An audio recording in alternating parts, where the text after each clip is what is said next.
मैं काफी अच्छा हूँ और उम्मीद करता हूँ कि आप भी काफी अच्छे होंगे। कल मैं आप लोगों को पुनर्मूल्यांकन खाते के बारे में बताया कि वास्तव में पुनर्मूल्यांकन खाता क्या है, पुनर्मूल्यांकन खाता किस किस कंडीशन में बनता है और पुनर्मूल्यांकन खाता बनाने का कौन कौन सा रूल्स है। आज मैं आपको पुनर्मूल्यांकन खाता बना के दिखाऊंगा कि वास्तव में पुनर्मूल्यांकन खाता कैसे बनता है। पिछली 3-4 वीडियो में मैंने हमेशा एक बात कही है कि कभी भी आप अकाउंट का कोई भी बड़ा क्वेश्चन बनाते हैं तो हमेशा कोशिश करना कि क्वेश्चन की फर्स्ट लाइन कभी मत पढ़ें, हमेशा क्वेश्चन की लास्ट लाइन पढ़ें। जब आप क्वेश्चन की लास्ट लाइन पढ़ते हैं तो आपको पहले से पता चल जाता है कि वास्तव में क्या बनाना है। क्वेश्चन स्टार्ट करते हैं। आज मैं नवबोध की बुक का क्वेश्चन नंबर 42 से स्टार्ट करूंगा और 42 से आपको बताऊंगा मनीष और नवनीत वाला क्वेश्चन। इस क्वेश्चन में बोलता है पुनर्मूल्यांकन खाता बनाएंगे। आपको पुनर्मूल्यांकन खाता बनाने बोला है। पुनर्मूल्यांकन खाता हमेशा 2 कंडीशन में बनता है, जब फर्म में कोई नया साझेदार प्रवेश करता है तो, और फर्म से कोई साझेदार अवकाश ग्रहण करता है तो। ये पुनर्मूल्यांकन खाते का फॉर्मेट है पर्टिकुलर अमाउंट, विवरण राशि। लेफ्ट साइड को डेबिट साइड कहते हैं और राइट साइड को क्रेडिट साइड कहते हैं। ये फॉर्मेट आप सबको क्लियर होगा। आगे क्वेश्चन में बोलता है मनीष और नवनीत एक फर्म में समान साझेदार हैं। वे दुर्गेश को फर्म में नया साझेदार बनाने का निश्चय करते हैं। 31 दिसंबर 1995 को मनीष और नवनीत का चिट्ठा निम्न प्रकार था। इस क्वेश्चन में बोलता है कि किसी फर्म में 2 साझेदार हैं, किसी फर्म में 2 पार्टनर हैं, जिसमें से एक पार्टनर का नाम मनीष है और दूसरे पार्टनर का नाम नवनीत है और ये दोनों समान साझेदार हैं। समान साझेदार है इसका मतलब है अगर फर्म को लाभ हानि होगा तो फर्म के लाभ हानि को ये समान मतलब बराबर अनुपात में बांटेंगे। बराबर का मतलब ये लाभ हानि को 1:1 में बांटेंगे। इसका मतलब ये है। आगे क्वेश्चन में बोलता है वे दुर्गेश को नए साझेदार के रूप में प्रवेश देते हैं।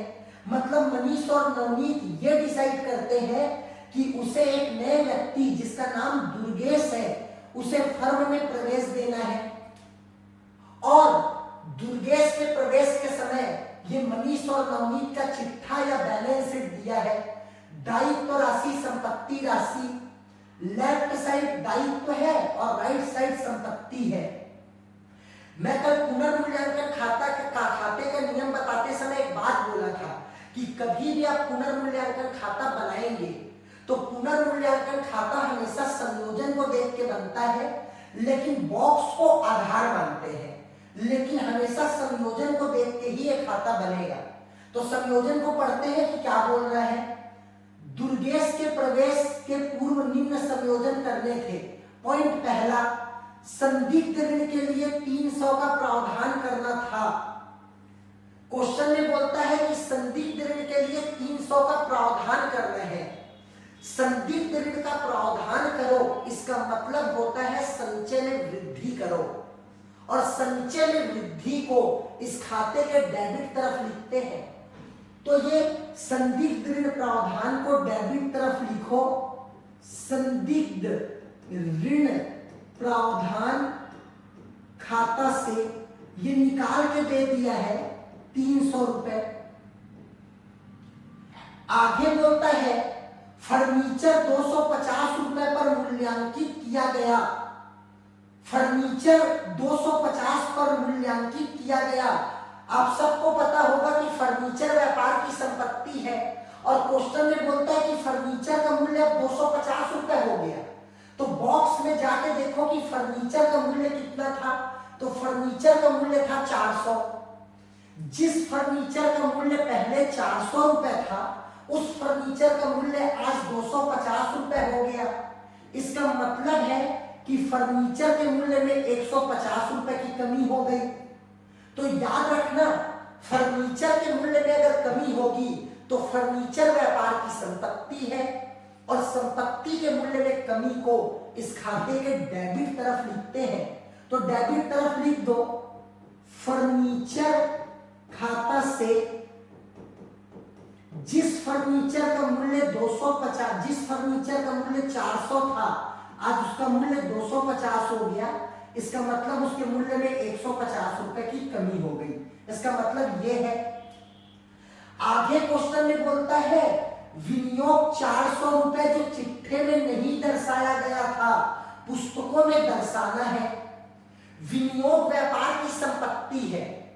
क्वेश्चन में बोलता है कि 400 रुपए का एक विनियोग था जिसको हम चिट्ठे में नहीं दर्शाए। मतलब आप चिट्ठे को देखोगे ना तो विनियोग का मूल्य दिया ही नहीं है, मतलब विनियोग दिया ही नहीं है। इसका मतलब है कि विनियोग का मूल्य पहले था 0 और आज उसका मूल्य हो गया 400। इसका मतलब विनियोग के मूल्य में 400 रुपए की वृद्धि हुई है। और अगर संपत्ति के मूल्य में कोई वृद्धि होगी तो उसे इस खाते के डेबिट तरफ, क्रेडिट तरफ लिखते हैं।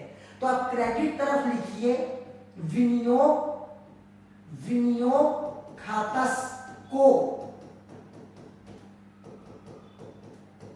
400 रुपए। क्वेश्चन में आगे और कुछ बोलता है क्या?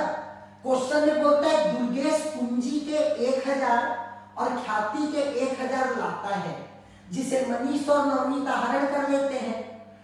क्वेश्चन में बोल रहा है कि जो नया साझेदार दुर्गेश है वो अपने साथ पूंजी का 1000 रुपए और ख्याति का 1000 रुपए लाता है। तो हम सबको नियम पता होगा कि नया साझेदार अपने साथ पूंजी और ख्याति लाए तो इसे पुनर्मूल्यांकन खाते में कभी नहीं लिखते। तो सर सवाल आता है कि पूंजी और ख्याति को कहां लिखते हैं? तो इस बात को कभी मत भूलना कि नया साझेदार अपने साथ जो भी लाता है, चाहे वो पूंजी लाए चाहे ख्याति लाए, इसे पुनर्मूल्यांकन खाते में ना लिखकर इसे पूंजी खाते में लिखते हैं, इसे कैपिटल अकाउंट में लिखते हैं। तो ये इस खाते में नहीं आएगा। आगे और पूरा क्वेश्चन में कंप्लीट कर लिया, पूरा क्वेश्चन पढ़ लिया और कुछ दिया नहीं है। अगर मैं इसको एक बार और समझाऊं तो संदिग्ध ऋण का प्रावधान मतलब संचय में वृद्धि होता है, ये डेबिट में आएगा। फर्नीचर के मूल्य में 150 की कमी हुई तो ये डेबिट में आया। विनियोग के मूल्य में 400 की वृद्धि हुई है। अब वृद्धि कैसे हुई? तो विनियोग का मूल्य चिट्ठे में 0 था, आज उसका मूल्य 400 हो गया। और संपत्ति में वृद्धि को इस खाते के क्रेडिट तरफ लिखते हैं। ये पूरा क्वेश्चन कंप्लीट हो चुका है।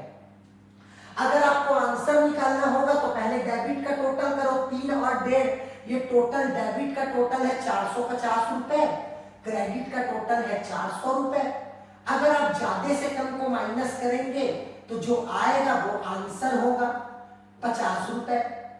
अगर डेबिट साइड का टोटल ज्यादा है तो उसे दोनों तरफ लिखो 450 450। अगर डेबिट साइड का टोटल ज्यादा है तो आंसर क्रेडिट तरफ आएगा और इस खाते का आंसर पूंजी खाते में ट्रांसफर होता है। तो लिखेंगे पूंजी खाता को टोटल 50 रुपए। अब क्योंकि डेबिट साइड का टोटल ज्यादा है तो आंसर को बोलेंगे हानि, आंसर को बोलेंगे लॉस। इसका मतलब है कि फर्म को 50 रुपए का लॉस हुआ है, लेकिन फर्म में 2 साझेदार हैं, मनीष और नवनीत। तो ये हानि मनीष और नवनीत दोनों आपस में बांटेंगे। पुनर्मूल्यांकन खाते के एक नियम को मत भूलना, पुनर्मूल्यांकन खाते के लाभ हानि को केवल पुराने साझेदार आपस में बांटते हैं, नए साझेदार का इसमें कोई हिस्सा नहीं होता। इसलिए इस खाते के लाभ हानि को ये दोनों बांटेंगे। अब ये लाभ हानि को कि बराबर अनुपात में बांटते हैं। बराबर मतलब 1:1 अनुपातों का योग 2। तो मनीष की हानि होगी, कुल हानि 50 रुपए इंटू मनीष का हिस्सा 1, अनुपातों का योग दोनों का टोटल 2। नवनीत का हिस्सा होगा कुल हानि 50 इंटू नवनीत का भाग 1 अपॉन अनुपातों का योग दोनों का टोटल। अगर आप इसको सॉल्व करते हैं तो 2 एकम 2 दूनी बचा 1, 2 पंचे 25 रुपए 25 रुपए। इसका मतलब है फर्म को 50 रुपए की हानि हुई थी, जिसमें से 25 रुपए की हानि मनीष की है और 25 रुपए की हानि नवनीत की है।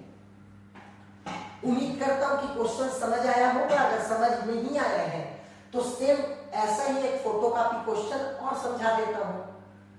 मैं अगला क्वेश्चन एक्सप्लेन कर रहा हूं नवबोध की बुक का एग्जाम्पल नंबर 10। इस क्वेश्चन में भी बोला है कि पुनर्मूल्यांकन खाता बनाइए। पुनर्मूल्यांकन खाते का फॉर्मेट छपाया है, पर्टिकुलर अमाउंट, लेफ्ट साइड को डेबिट कहते हैं, राइट साइड को क्रेडिट कहते हैं। क्वेश्चन में बोलता है ए बी एक फर्म में समान साझेदार है, वे सी को फर्म में नया साझेदार बनाने को सहमत है। 31 दिसंबर 2006 को उनका चिट्ठा निम्नवत है। इस सवाल में बोलता है कि किसी फर्म में दो पार्टनर है, जिसमें से एक पार्टनर का नाम ए, दूसरे पार्टनर का नाम बी है, और ये दोनों साझेदार एक नए व्यक्ति को फर्म में नया साझेदार बनाते हैं जिसका नाम सी है। आगे बोलता है उनका चिट्ठा दिया है, लेफ्ट साइड दायित्व है, राइट साइड संपत्ति है। अभी थोड़ी देर पहले बताया कि पुनर्मूल्यांकन खाता हमेशा संयोजन को देख के बनता है, तो संयोजन को देख लीजिए। संयोजन सी के प्रवेश के पूर्व निम्न संयोजन किए जाने हैं। पॉइंट नंबर फर्स्ट, फर्नीचर का मूल्य 250 रुपए दिखाना है। क्वेश्चन में बोल रहा है कि फर्नीचर का मूल्य 250 रुपए दिखाना है। अब बॉक्स के अंदर जाके देखो, बैलेंस शीट को देखो कि फर्नीचर का रेट कितना था, तो फर्नीचर का रेट था 400। जिस फर्नीचर का रेट 400 था, आज उसका रेट 250 हो गया। इसका मतलब फर्नीचर के मूल्य में 150 रुपए की कमी हो गई।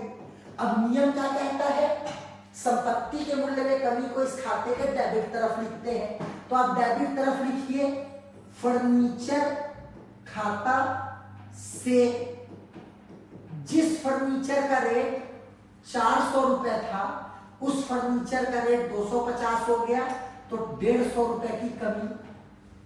उम्मीद करता हूं कि यह समझ आया होगा।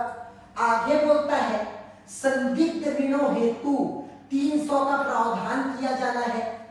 थोड़ी देर पहले पढ़े हैं, संदिग्ध ऋण हेतु प्रावधान करो। संदिग्ध ऋण हेतु प्रावधान का मतलब होता है संचय में वृद्धि, और संचय में वृद्धि इस खाते के डेबिट तरफ आता है, तो आप डेबिट तरफ लिखेंगे संदिग्ध ऋण प्रावधान खाता से टोटल 300 निकाल के दे दिए, आपको निकालने की जरूरत नहीं है। आगे बोलता है 600 रुपए का विनियोग दर्शाना है। विनियोग व्यापार की संपत्ति है। अब क्वेश्चन में बोलता है विनियोग को दर्शाना है, मतलब विनियोग को शो करना है। अब बैलेंस शीट में देखो कि विनियोग दिया है क्या, विनियोग बैलेंस शीट के अंदर 0 का है, मतलब विनियोग का मूल्य है 0। आज उसका मूल्य हो गया 600।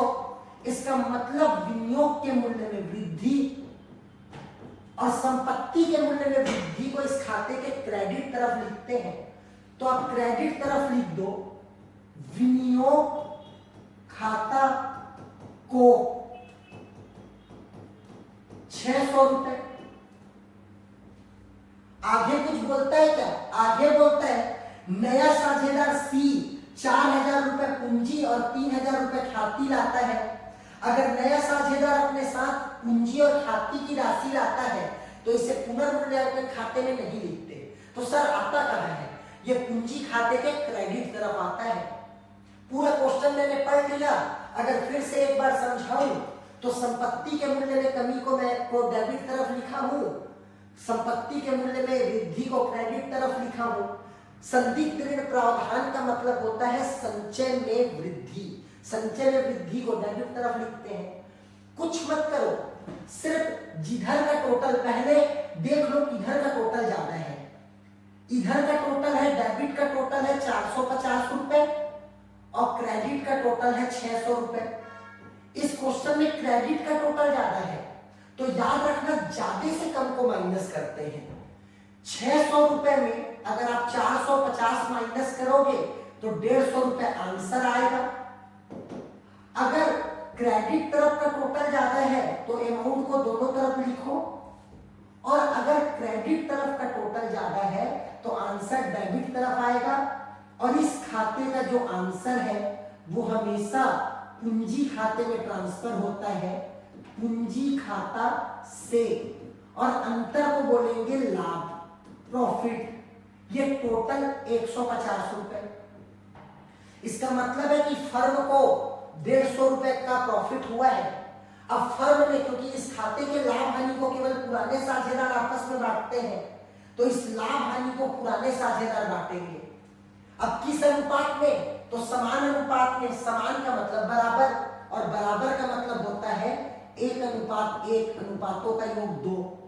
तो इस 150 रुपए में ए का हिस्सा होगा 1/2 और 150 इंटू 1/2, तो टोटल 75 रुपए। 75 रुपए ये ए का हिस्सा और ये बी का हिस्सा। टोटल ए और बी 75 रुपए और 75 रुपए। उम्मीद करता हूं कि आपको ये क्वेश्चन समझ आया होगा, और अगर क्वेश्चन समझ नहीं आया तो 2 क्वेश्चन तुरंत फिर बता रहा हूं। धन्यवाद।